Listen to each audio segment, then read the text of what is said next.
Ladies and gentlemen, he is back in one piece.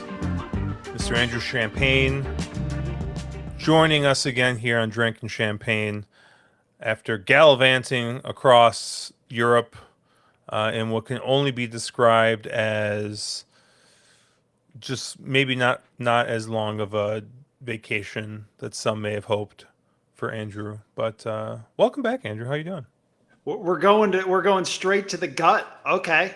All right. I'm gonna remember You want that. you want to know what's funny is I was like I was getting I was texting you and like I was getting just basic stuff ready.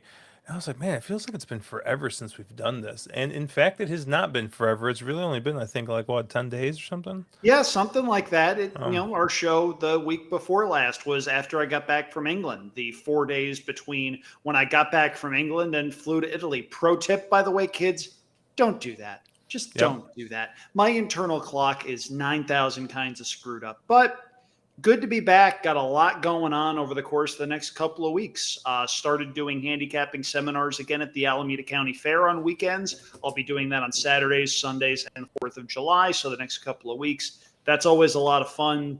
My dad is flying in on Thursday of this week. He'll be in town for the weekend. He'll host a couple seminars with me, as well as the crew over at Pleasanton, Dennis Miller, Craig Braddock. So that'll be a lot of fun. And of course, 2 weeks from Thursday, as I pointed out on Twitter, starts Saratoga, which seems like it's snuck up on pretty much everybody. So lots going on to be excited about. And in the meantime, I'm just trying to find ways to recharge, man. Well, so a couple things. One, on your trip to England, your friend Ben had time for you. Yes, he did. And you have no idea how many people have told me that that is the worst line they have ever heard. Yeah, I told somebody this I think last week when I was in the office, and they were like, "What?" They couldn't believe. They're like, "That is so bad." And I was like, "Yep, that was not my joke." Um, But so to be what was? fair, it wasn't your joke, but you stole it. It's Yep. spreading like a Hmm. fungus. Yeah, like just like toenail fungus that won't go away. Um, but what was your joke for Italy? Did you have anything bad for that? Yes, I did. Thank you for asking. So, the last big thing that we did before flying back is we went to Pompeii and we saw the ruins and we walked through the town, and that was a lot of fun. Truly enjoyed that. Great experience for any history nerds out there. Highly recommend that. But as we're waiting to get in, I looked into the eyes of my fiance and my fiance's aunt, who's like a second mother to her. And I said, this place has a lot of hype to it. I really hope it lives up to all the Pompeian circumstance. Hit the button. Thank you. Thank you. Thank you. Thank you. Thank you. Appreciate That that. was pretty Thank you. bad. Yeah, that was pretty much their response. And yeah, but hey, that comes with the territory. In all seriousness, though, Italy's an amazing place. We were in Rome for 5 days. We were down in the Naples area for a couple of days. It was really, really cool. You eat a lot, you walk a lot. If you go, bring comfortable shoes, drink lots of water, and eat as much gelato as you possibly can, especially during the summer. You're going to need it. It's funny that you mentioned Saratoga briefly. I will say that I need Saratoga like a thirsty man needs water right now because this has been a very, very just tough month of racing basically since the Belmont Stakes. And I've never really realized just how bad it can get when you don't have some of the premier tracks running. Belmont is definitely not Saratoga. And with Churchill having moved its tack to Ellis early, it seems like there's been a bit of a fall in field size there as well. And it's been a tough, tough month. Caleb, myself, Mark, anybody who we talk to in our private chats or on Discord or anything like that, A lot of people are having a really tough time, and it's really I don't know if it's just this year that this is just like there's like been an exclamation point put onto just how bad once the Triple Crown ends and we have that break until the real racing continues at Saratoga and Del Mar. Just how bad it can get. I mean, it's been a tough couple weeks. Well, in fairness, that's one of the reasons I love Pleasanton, man, for a number of different reasons. A, the fields are on the smaller side, but they're usually very competitive. You can find value because a lot of these horses are coming in from Golden Gate Fields, which has a synthetic track as opposed to conventional dirt. And you can find places to take stands. And also, the atmosphere at the Alameda County Fair is just so much fun. Our very first episode was talking about the atmospheres at some of these Northern California fairs. If you're in Northern California in the summer and fall months, when, say, Pleasanton or Sacramento or Santa Rosa or Ferndale, any of those tracks, Fresno too, if you're in Northern California when those tracks are running, just go to the fair. Don't ask questions, just go. You can run a high level stakes race at this place right back here behind me, Saratoga Racecourse, on a weekday. And there are times where you can hear a pin drop on the apron. Josh, on Saturday at Pleasanton, the very first race was a $2,500 claimer. I was on the other side of the grandstand finishing up the handicapping seminar as the field went into the gate. And there was a sustained roar from start to finish for a $2,500 claimer. If you could bottle that and sell it to every racetrack in the country, you'd be a very, very rich man. Seriously. If you're feeling bored, you need a change of pace, or you just want something that's good for the soul of a racing fan, try the county fairs. Yeah, it. I watched a lot or a bit of Pleasanton this weekend, uh, not by choice, and we'll talk a little bit more more about that. I think a little bit later. But Andrew, we briefly started kind of touching a little bit on your trip to Italy. Was it just Italy? Was that the only place you guys went to, or what? So Walk me we through your start. trip here. Okay. So actually, the two lousiest parts were going there and coming back. We stopped in Montreal on the way there, which is actually location wise as good a stopping point as you're going to get from the West Coast over to Europe. It's a little shy of halfway. We get there. I had the worst hamburger of my life at the Montreal airport. It was a Mexican place that puts salsa on hamburgers. I don't Mm, get it. I don't get it at all whatsoever. So we get on the plane and we sit there for about a half hour, 45 minutes, and then it's our turn to take off. We take off, and the entire plane feels like it's been in an earthquake. Everything starts shaking, stuff starts going up and down. We're trying to figure out what the heck's going on as we take off. Takeoff gets aborted. We find out a wheel under the nose of the plane didn't come down right or something to that effect, to where when the plane tried to get at top speed, it couldn't do that. So they had to pump the brakes, abort the takeoff, get all of us off the plane, find a new plane late at night on a Wednesday, and then load everything and everyone onto that plane so that we could take off. Honestly, it was kind of a miracle. We were only delayed 3.5 hours because when you're looking for an aircraft that can handle a transcontinental flight, that was a little bit surprising. When we went back to the terminal, I'm thinking, oh God, we're going to have to stay in Montreal a night, and this is going to rob us of a day of our vacation. Thankfully, shout out to Air Transat, they were at least able to do something for us and get us out there as quickly as they could. Not ideal, but they made the best of the bad situation. Speaking of bad situations, coming back, we set our alarm in Naples for the smooth hour of 2:15 a.m. local time. We had a cab coming at 3 for a plane that was taking off at about 6:20. We wanted to make sure that we had enough time to go through security, do all that stuff, maybe even get some breakfast. Alarm goes off at 2:15. We start stirring. 2:20, I hear from our cab driver, "Hey, can I pick you up now?" No, no, you can't. Because we were on a fifth floor apartment in this building. It was a beautiful apartment near Portici in that area, just south of the main drag of Naples.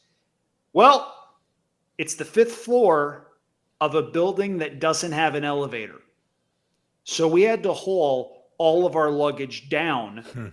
And we also had, me, my fiance, and my fiance's aunt, who's in her 60s.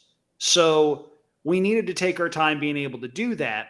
Thankfully, the cab driver understood, but I got a nice early morning cardio workout.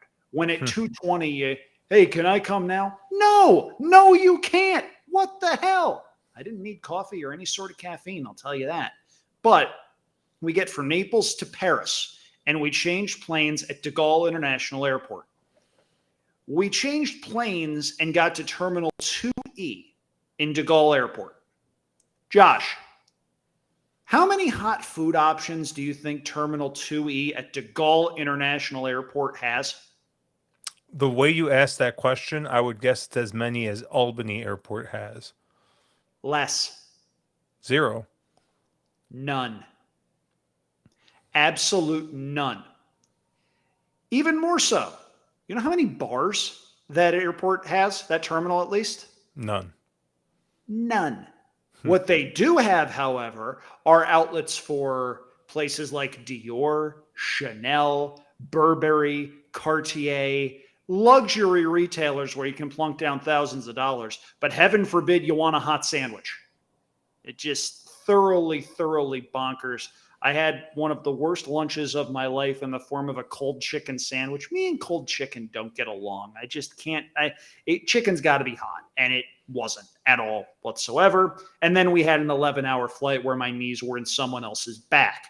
But outside of air travel being the usual mess that we've all come to expect, the trip was wonderful.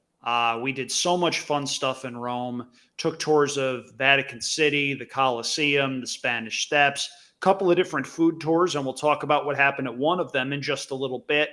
Went down to Naples, did a boat tour that got us down to the Amalfi Coast and Positano, and we did Pompeii, of course. We fit more into 8 or 9 days in Italy than most people do that go there for significantly longer. And it was stuff that I'll remember for a very long time. Got a bunch of really cool pictures and a bunch of just great memories that I'll take with me. So it was a cool vacation. If you get the chance to go there, don't ask questions, just go. That's awesome. Yeah, it sounds like I saw some of the pictures you posted on Twitter. So did Mark Capitan, by the way, and he was not happy. He got a little salty with me. He did? Yes, he kept saying, "Oh, you're in Italy? I didn't know." Oh my goodness. Okay. I can't. This man just needs to be stopped. I don't know. He needs a course in social media and tact. Love you, Mark. We need we got to figure out a way that he catches his normal stray in this episode. Well, we've worked that in. We've worked that in. We've worked the dad joke in. If you're playing drink and champagne bingo, let us know how we're doing. Go down in the comment section. Yeah. One question I do have, and I need to hear this story because I heard you got recognized in the cafe with the Naira hat. Sure. So this was actually on one of the food tours that we were on. It was a food tour of one of the old Jewish ghetto areas in Rome. So they took us around, showed us a bunch of old architecture, a bunch of really old restaurants. And we go into this old restaurant, and I did have my Naira Bets hat on. I cycled through a couple of hats on the trip. And I go in, and you take your hat off when you go into a building. Take my hat off, and guy recognizes at the very least who he recognizes me from somewhere, and he goes, "Naira, Saratoga, upstate New York." I went, "Yeah, the Pink Sheet." And he went, "Yeah." Shook hands, went downstairs. Hey, honey, guess what happened? Hmm. And she wanted to be anywhere else for the next 20 minutes, folks. Seriously, just bypass all the channels that you're supposed to go through. Can we just anoint her for sainthood right now? Yeah, she definitely needs one, especially after you just completely trashed her character on the podcast that one time. I didn't trash her character. I trashed her tastes in podcasts. Big difference. But yeah, that was fun. And I tweeted what happened. And I want to give a special shout out to the people that run the Naira Bets Twitter account because they determined Alicia needs a hat. So she's got a hat coming her way. And that was a really cool thing that they did not have to do, and something that I'm very appreciative of. It's one thing if someone in racing gives me free stuff, but if someone is giving someone I love and care about free stuff, that's something completely different. And that's something that, kidding and snarkiness aside, was a cool thing to do. So thank you. I'm just glad that it wasn't you that got recognized. It was the Naira Betts hat that got recognized. Well, in fairness, I got recognized based on what I was wearing, and it was one of those like leading the witness kind of things. So, but at any rate, yeah. So that was pretty cool. Also, a couple of people that I used to work with at TVG, I guess, are over in Italy now, and I had some fun saying, "You missed me by a week," and I'm sure they were very thrilled to hear that. Yep. I've taken a tour of Italy before as well, and that's been mostly at the Olive Garden. Hit the If boo you, button right now. no, Right now. If I can't get away with my dad jokes, you can't get away with that. Don't bring that weak ass shit up in here. it was funny as we were in Las Vegas couple for Memorial Day weekend, and we went to the there's a new brew pub, or it's not really. I guess it's a brew pub, or it might just be a restaurant for Brew Dog, which is a brewery that's based overseas, but now they have a brewery here in I think Columbus, Ohio. So they have a restaurant in Vegas, but they share an elevator with the Olive Garden. So it's just like it's so weird. Like you like basically walk into this entrance off the strip, or yeah, it's on the strip. You walk into this little entrance that's like one of like the many like like kind of strip mall things that they have in Vegas, and you walk into this thing, and it's like you're like looking around because you're walking into an Olive Garden. Like it looks like you're walking into, and they're like, "Oh, you're going to Brew Dog, okay, third floor, or whatever," and you go up the elevator. But I haven't. When was the last time you? When was the last time you had Olive Garden, Andrew?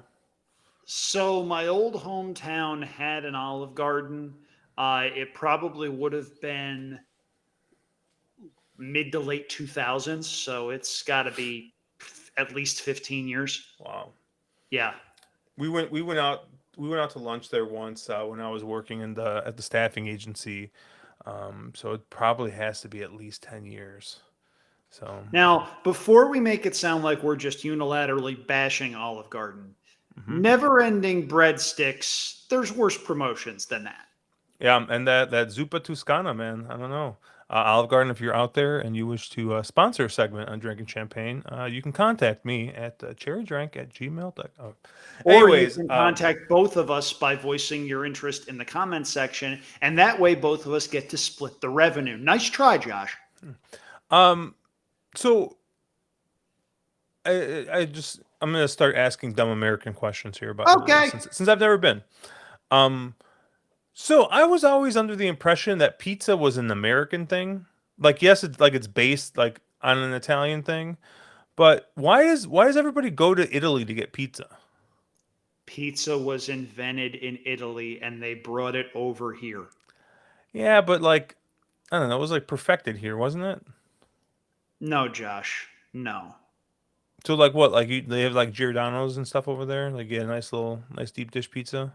No, on a serious note, Roman pizza and pizza you get in Napoli are very different. Rome is very much thin crust, crispy, very like it almost melts in your hand with how thin it is. And there were a couple of places we went to that were very good.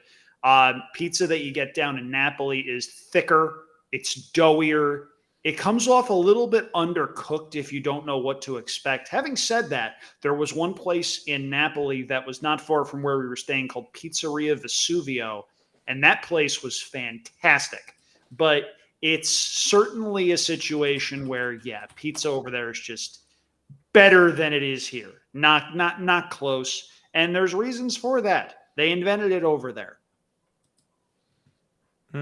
Agree to disagree. Okay, trust the person that went on multiple food tours over there. All right? Yeah, Or trust the person that has like olive skin after a week over there. Just saying. okay. Have you ever watched the show? Do you watch a lot of food shows or no? Not a lot. No.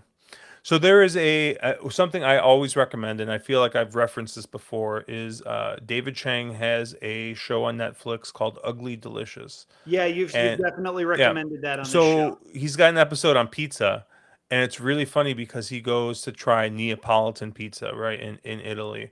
Well, actually, I don't know if he goes. I think it might be the guy who runs Lucali's in crap. I forgot what neighborhood it's in, but it's in New York somewhere. Oh, sorry, Borough. The guys call them boroughs, don't you, Yes, we in New called York them City? burrows, Josh. Get with the Um, program. anyways, so he goes overseas, and they start talking about Neapolitan pizza, and there is like a what's like an office that basically like you have to do like you need like these like seven things in order to be considered authentic Neapolitan pizza, and like they have like a stamp of approval on like the Oh front yeah, of the places. they take that stuff very seriously, and not just with pizza. They've banned GMOs over there. The stuff that they do, they take a significant amount of pride in, as far as not just the end product, but the ingredients that they get in order to make what you wind up eating. That was the other part that was really cool. Everything, every single thing, A, tasted fresh, and B, was not exorbitantly priced. And it's one of those things where you look at the models for restaurants and for food service and for how food is made. And you try comparing over there to here in the States, and you can't help but be disappointed because you know at some point somebody got a whole mess of money to change the system and not for the better. So I try not to think about that too much when I was over there and just enjoy it in the moment. But it's not easy to do. So what else you get like spaghetti and meatballs? No spaghetti and meatballs, but we did do a pasta making class where we made Oh, nice. everything out of fresh dough. That was pretty awesome. We enjoyed that thoroughly. Did eat a lot, and I mean a lot of pasta from a bunch of different places. We had lunch 20 feet from Stanley Tucci. That was pretty cool.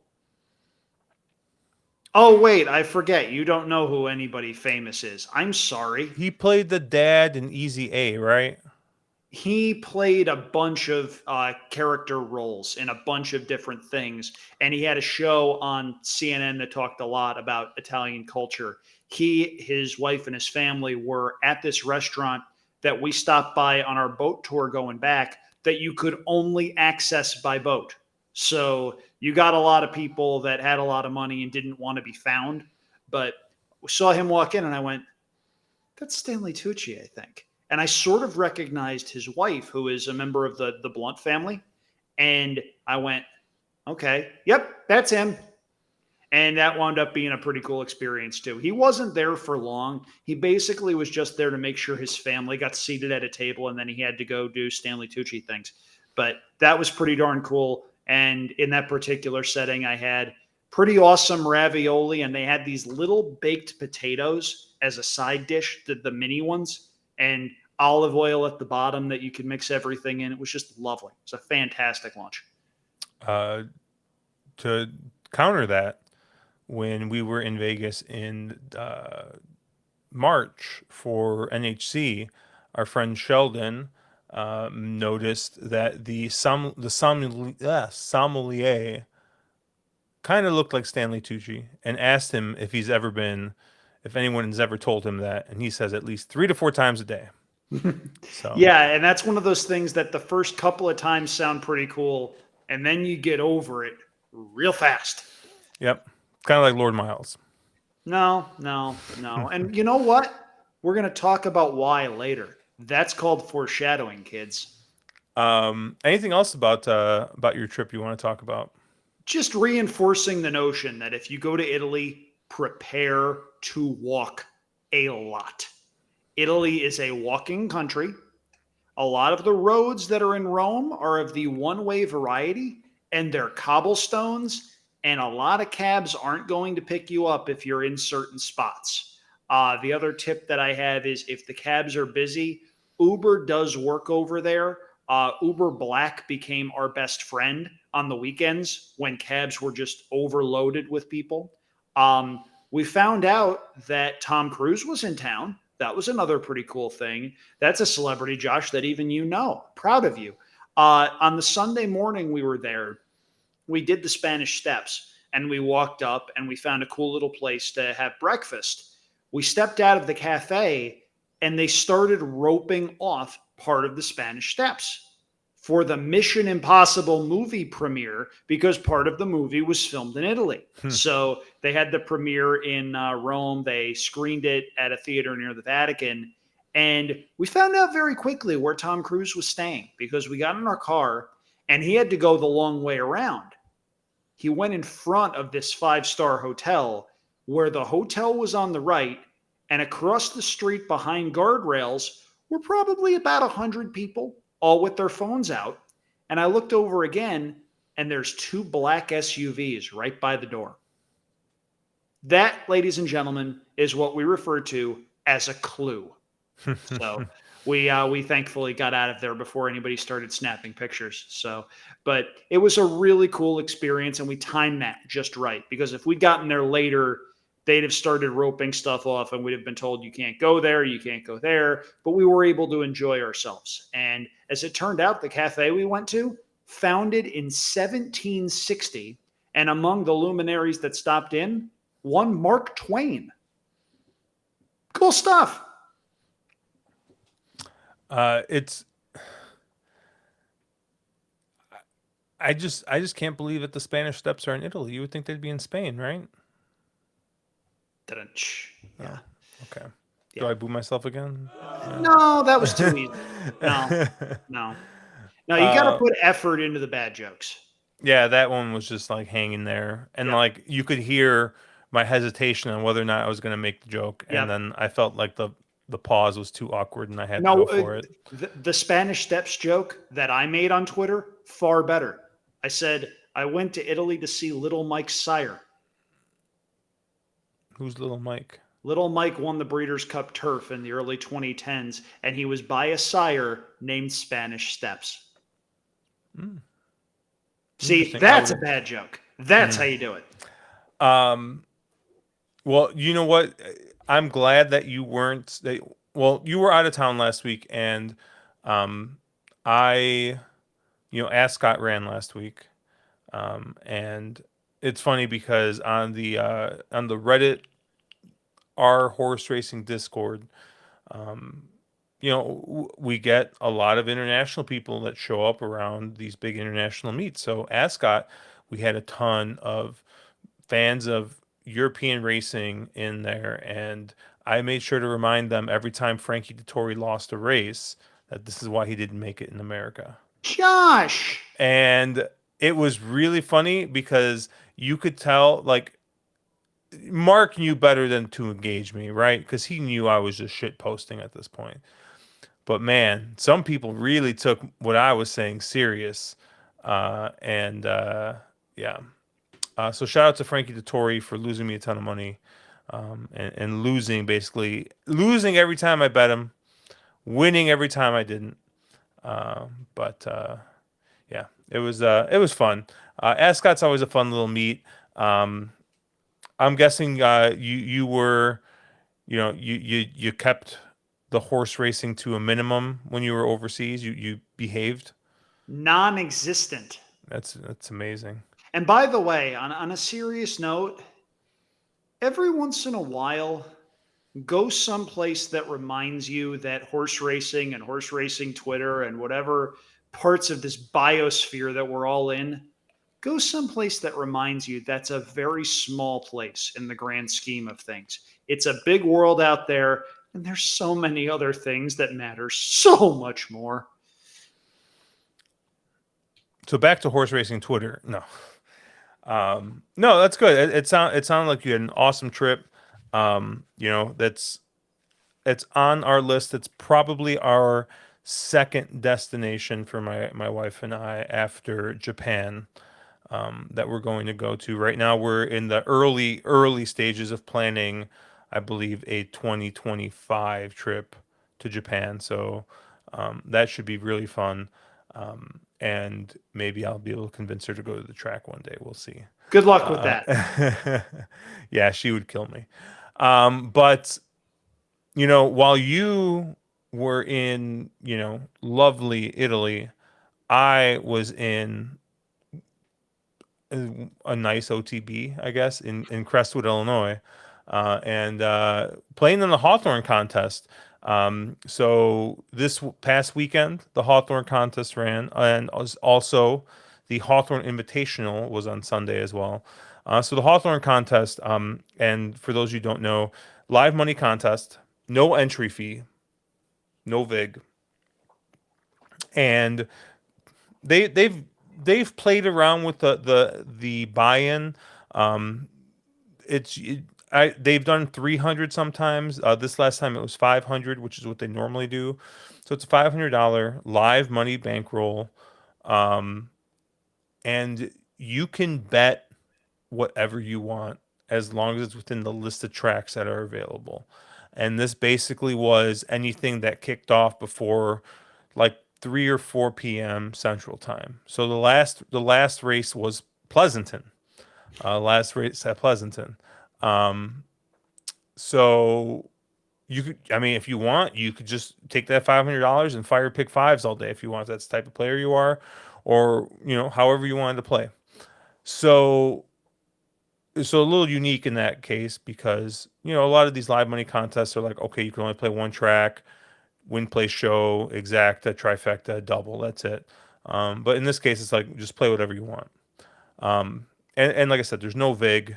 Up for grabs were 3 seats to on Saturday were 3 seats to Sunday's invitational contest, which is a $2,500 buy-in, and two NHC seats. Um, and I did pretty well. I was kind of up and down. I had a pretty rough start. I think at one point I was down to $18 in my bankroll. Hit an exacta and a try, I believe at Woodbine, and went up to about $800. So was sitting there, kind of went down, hit another try for about 1250, and that really put me in the thick of it. And so at my max, I think I was at about 1550, and that had put me thinking fourth or fifth place. I quickly got overtaken by a couple hundred, and I kind of had it in my head that I needed between $1,800 and $1,000 to cash, and there I was with 1,500. So I kind of was like, all right, I'm looking at the races, and the only two things I have the last two races at Losal, the last three races at Pleasanton. And I fired at every single one of those races. I fired $100 into each of those races and just basically came up short. Because I wasn't catching Tony Joe. I wasn't catching him, and I knew that he was going to bet all of it at the very end, or basically make it impossible for anyone to catch him. So I wasn't in any rush to try and win the whole thing. I just thought, look, I just got to get into the top five here. So I fire, I fire, I fire. I text Andrew. I'm like, Andrew, you got anything? And That's why you texted me that's if why I I liked texted you because anything. I knew I was stuck You playing could have told Pleasanton. me, hey, I'm in a contest. Do you Yeah, like any bombs? yeah. So I ended up firing, and I ended up whiffing everything, and I finished with about $970. And I was feeling pretty happy. I was going to play the next day, and so basically I was like, well, cool. I basically played for free today. I took my $500 back, and I basically had $500 to buy into tomorrow, and so I was feeling pretty good. Um, so next day I come in, I finish 11th, um, and I get this standing sheet. And Andrew, there was a little detail missed that I missed, and I don't know if this was told, like if there was ahead of time, or if just Hawthorne, out of the goodness of their heart, decided that they got enough entries that they could extend the prizes. They paid out to 10th place, Oh no, you bubbled. and I finished 11th. Oh, Yeah, and I'm so sorry. That's I brutal. I couldn't get too mad because I knew I was playing for top five. Um, if I had known that there was a $500, I would have gotten $500 for finishing sixth through 10th. Maybe I would have played different, but it's hard to tell at this point, right? And also, like I said, I don't know if they'd said anything. So if they had said something in advance, who knows how other people play, right? Maybe they play more conservatively too. I don't know. So, and like I said, I think they just did it because they didn't realize that they were going to get such a big turnout, or they got such a big turnout that they were able to pay those prize places out. But the people at Hawthorne run a great contest. It was a ton of fun playing Saturday. Ed, our friend Ed DeRosa, actually finished second. He turned Congratulations, Ed. He will say that I never give him any credit for anything. Ed, very nice going. Another one of our friends, Matthew Bickey, was very prominent Yeah, so in Matthew the Bickey leaderboard. Matthew Bickey finished second in the Invitational, Mhm. which we'll get to in a second. But yeah, Ed turned his $500 into 3,500, and that was good enough to win an NHC seat. Good for him. Tony Joe won. He turned his 500 into 5,600, and he took the Invitational seat. But yeah, 1850 is what fifth place.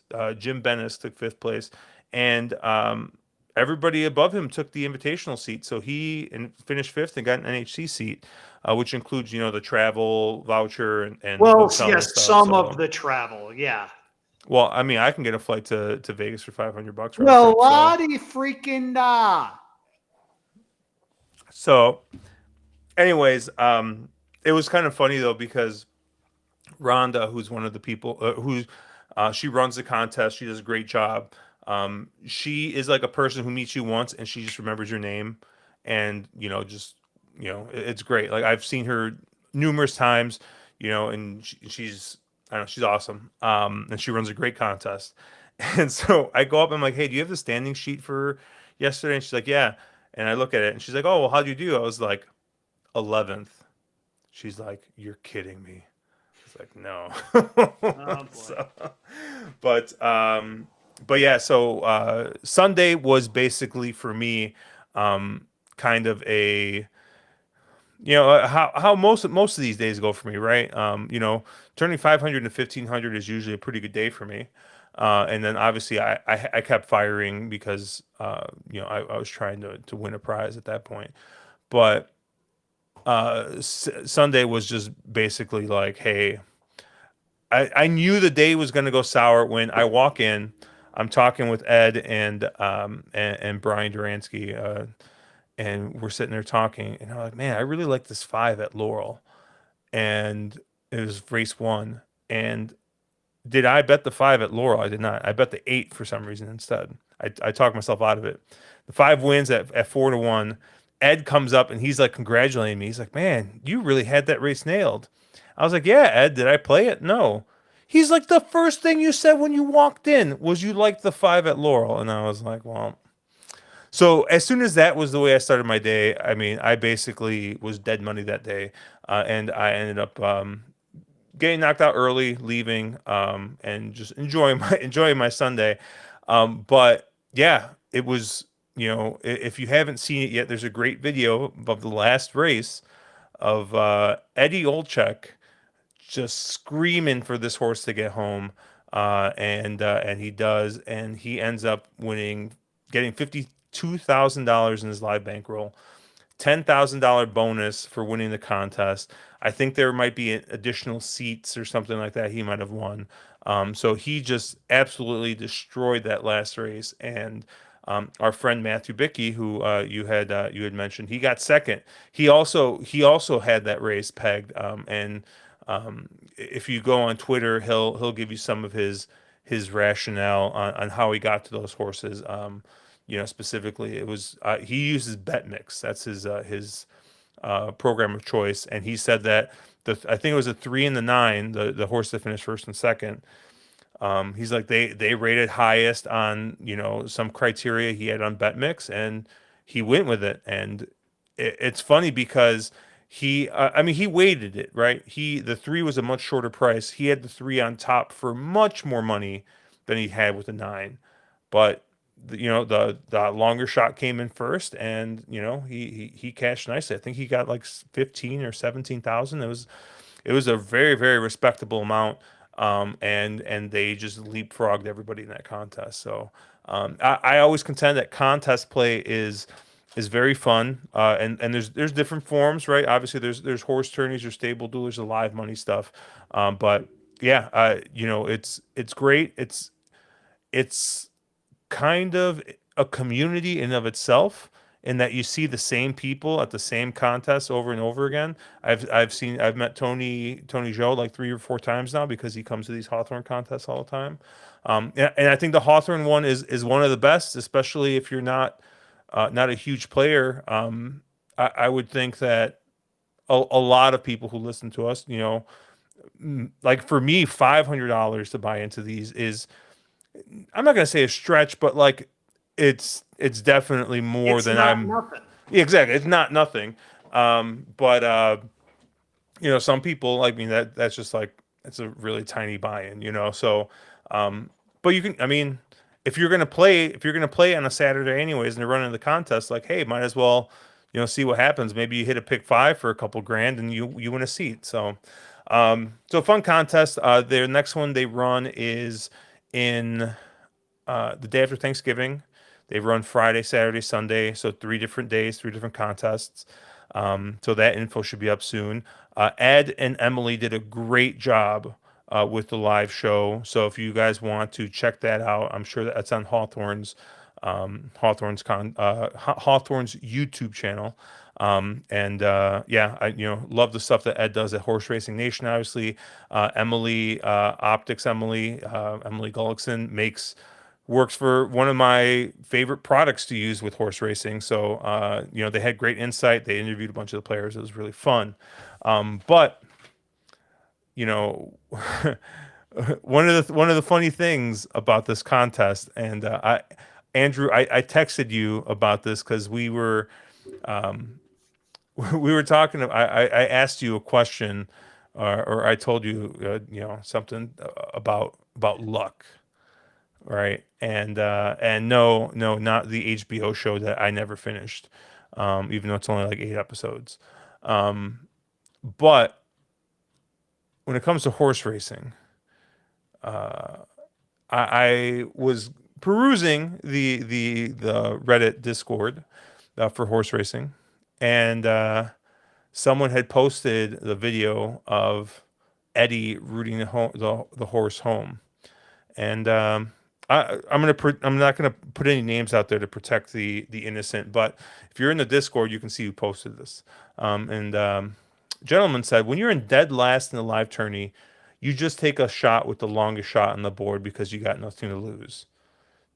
And then he stupidly said, tell him to show us how much he win betted. Probably zero. Not realizing it was a live bankroll tournament. So many people obviously corrected him, including me, telling him how he turned basically 2,500 and 52,000 and all that stuff.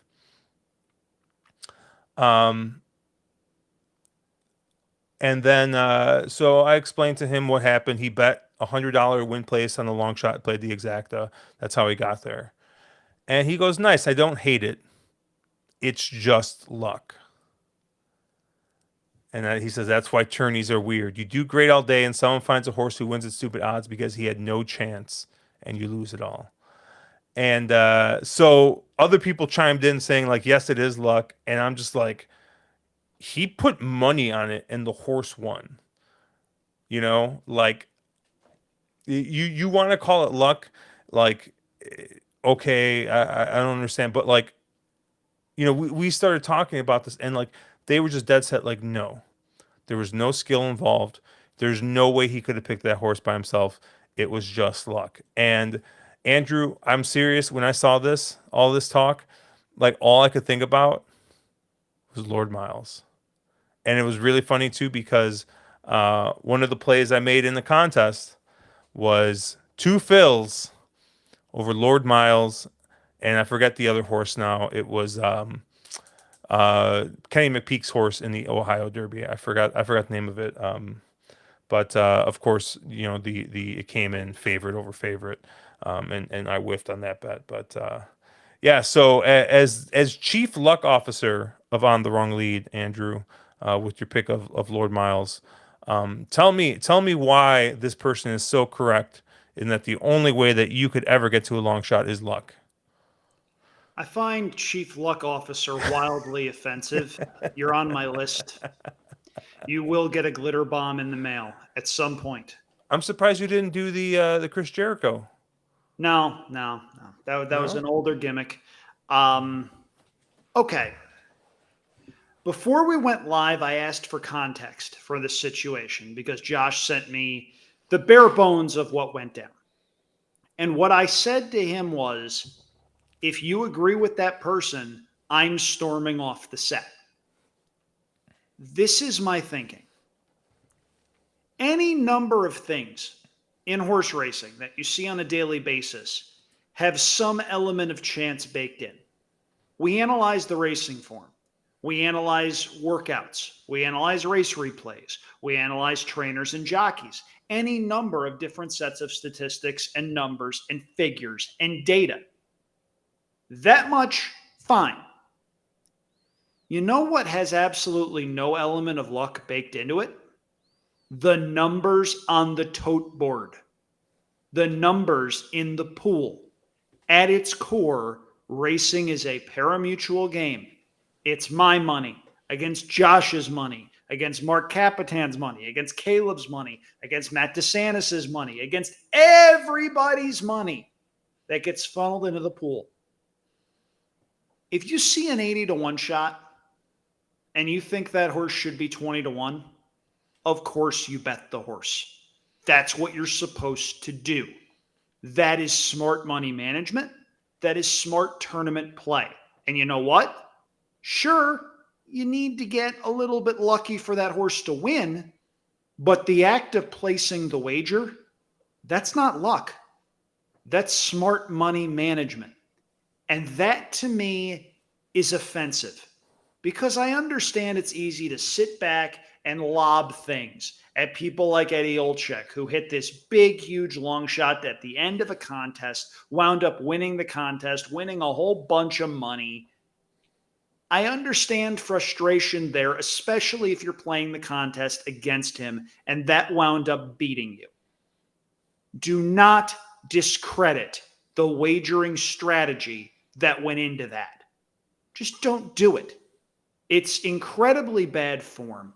And when someone puts their money where their mouth is on a long shot for specific reasons, hey, I think this gigantic bomb should be a third or a quarter of the price, so I'm going to play it.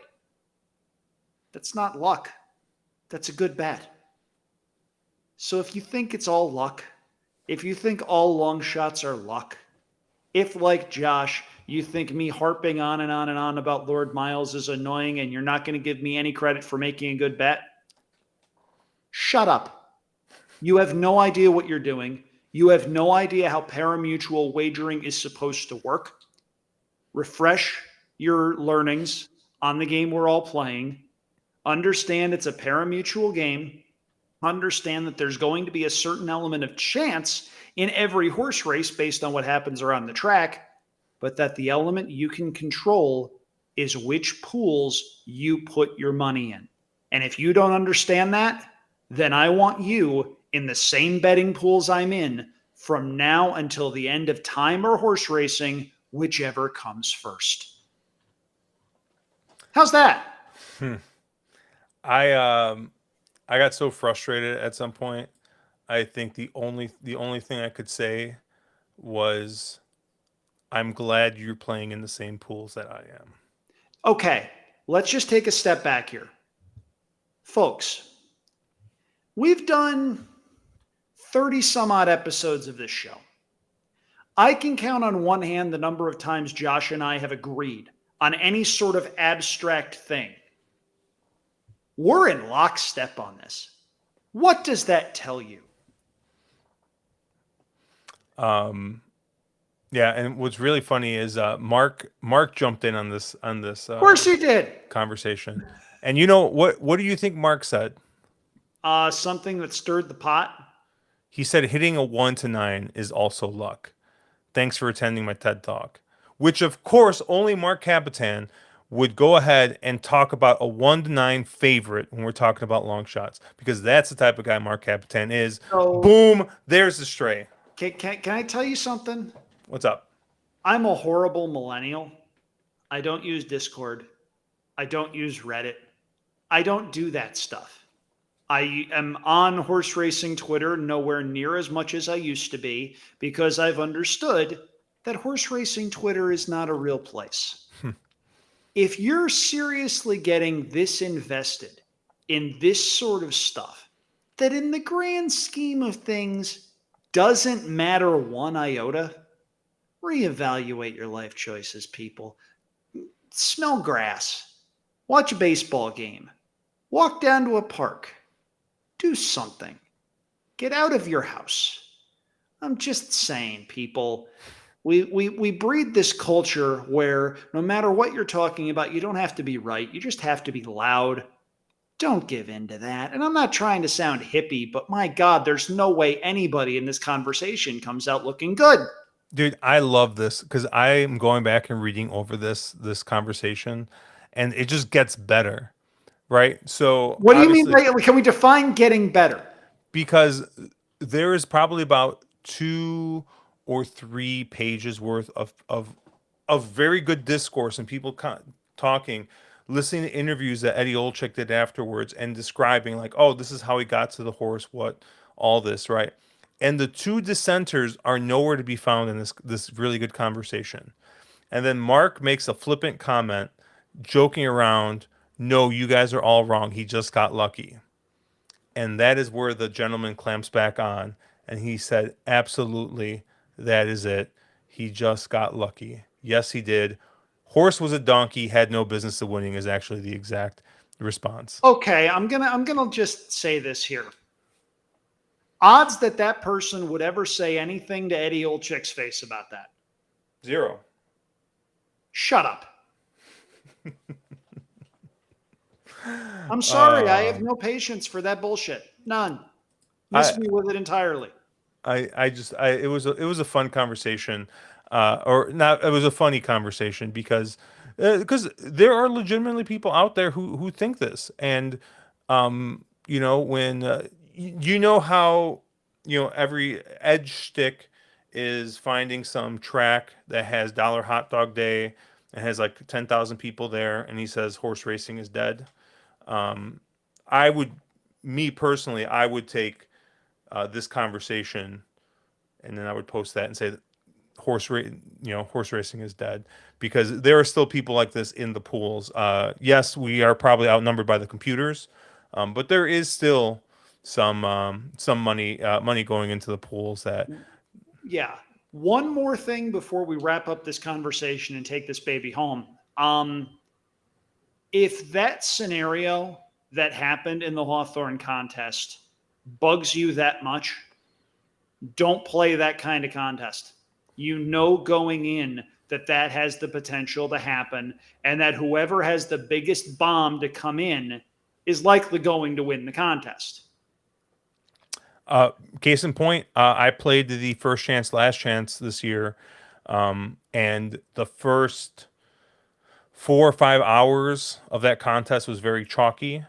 and I had done very well and landed on some of the longer prices, the 4-to-1s, the 8-to-1s that came in.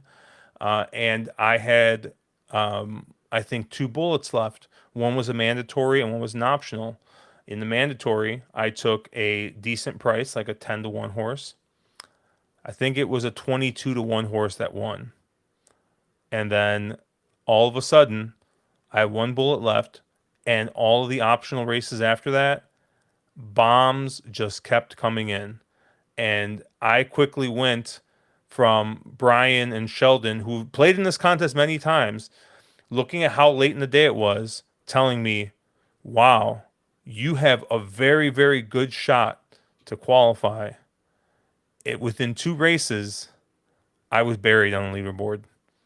And It that's how it happens. happens. Yeah. That's how it happens. And you know, you got to play the races that are in front of you, but at the same time, like, yeah, maybe at the end, some of the guys did get quote unquote lucky because they were just firing at long prices. But that's also tournament strategy.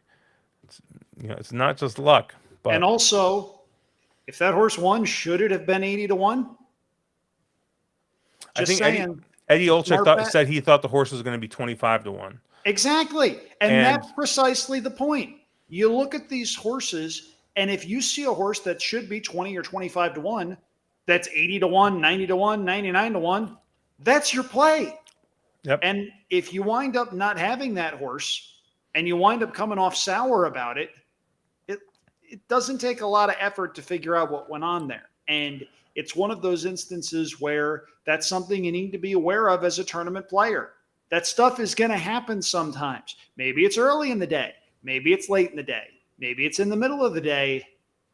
There's big old man yells at cloud energy here, and it doesn't make a lot of sense to me. And the whole all long shots are luck thing, you can control where your money goes in the pools. That's not luck, that's strategy. Miss me with all of that. yeah. One last thing, Andrew, before we sign off, and it's a question I have for you. Okay? Have we seen Two Phil's last race? Yes. I'm also leaning that way. What do the connections have to gain compared to what he's going to make as a sire? Because if you look at the resume, he'll get a $25,000 a year stud fee. He'll stand, he'll see 120 mares, thereabouts. 25,000 times 100 is, by my quick math, $2.5 million. It's a safe investment. Hopefully the horse is healthy. That's the most important thing in all of this by leaps and bounds. The economics of the game make it such that coming back to run, when that horse probably has some viable stud offers on the table, doesn't seem to make a lot of sense. Yeah, I kind of agree. Sadly, I I was hope very I'm wrong. I really hope I'm wrong. Cool horse. yeah, I was very excited to see the horse run at Saratoga, possibly to Travers, or I think the original plan was Haskell, maybe even, which is usually a pretty good race. But you know, you look at the horse, and the horse has got pretty decent breeding, you know, by hard spun. So yeah, there's probably something there, stud wise, but yeah, it's unfortunate. I mean, what a weird year for 3-year-olds this year. What a weird year in general. My goodness. Yeah. Andrew, you got anything fun coming out this week? Just my dad coming in on Thursday night, man. That's actually worked out really, really well for a variety of reasons. There is a family dinner that my fiance's family is inviting me to, and it is at a wonderful Italian restaurant not far from San Francisco Airport. They planned that independently of my dad coming in, and it just so happened to work out perfectly. Dinner reservation is at 6:30 in Daly City. Dad's flight lands at 10 at San Francisco Airport. Hmm. It never works out that well. I'm fully expecting hijinks and shenanigans of some sort, but for now, I'm happy about that. Going to be a pretty busy week at work as I try to get caught up from all of my European escapades and digging out of email inboxes and doing all of that stuff. But as far as everything goes, Josh, things are good, man. The vacation that I had was just absolutely wonderful. I'm back. Pleasanton is kicking for the next couple of weeks. And then right after Pleasanton ends, this place right back here starts. And that's where I get back on the horse and see if I can do what has gotten me some clout over the years. Nice. And yeah, we will have our live stream again Thursday night. We'll be looking ahead to the Stephen Foster card that is going to be at Ellis Park, and that feels weird to say. It does. It's never not going to be weird. Yeah, and then we have obviously we'll have a long weekend of racing. I think Belmont runs. I don't think they run Thursday. I think they run Friday, Saturday, Sunday, Monday, Tuesday, if I I remember wasn't correctly. sure if they ran on Monday, but that doesn't surprise me. Yeah. So there'll be a ton of racing going on this weekend. The Belmont usually has a pretty good card for Fourth of July, or this weekend. So we'll take a look. Maybe we'll take a look at some of that stuff this weekend as well. I'm going to go to a. I think I'm going to be going visiting Northville Downs this weekend. It on Saturday. So I'll be betting Stephen Foster card, probably trackside. So that should be a lot of fun. Meeting up with some friends. Apparently, there's also a carnival being put outside at Northville Downs in the parking lot. So I will hopefully be also eating funnel cake and And maybe a if you corn get in dog. the if you get in the dunk tank, we'll know something has gone horribly wrong. Oh man, I don't know what the guys, my buddy Jay, Cash, and Clark. I don't know. This it's gonna be fun. We're gonna have a blast, and yeah, we'll catch you guys later. Make sure you like, subscribe, hit all the buttons, download on every single app you have. Leave a review if you haven't. Check us out at ontherwronglead.com, at wrong_lead on Twitter. I'm at Cherry Drank. Andrew Champagne is at Andrew Champagne, and we will catch you guys a little bit later. Have a great week. Take it easy, everybody.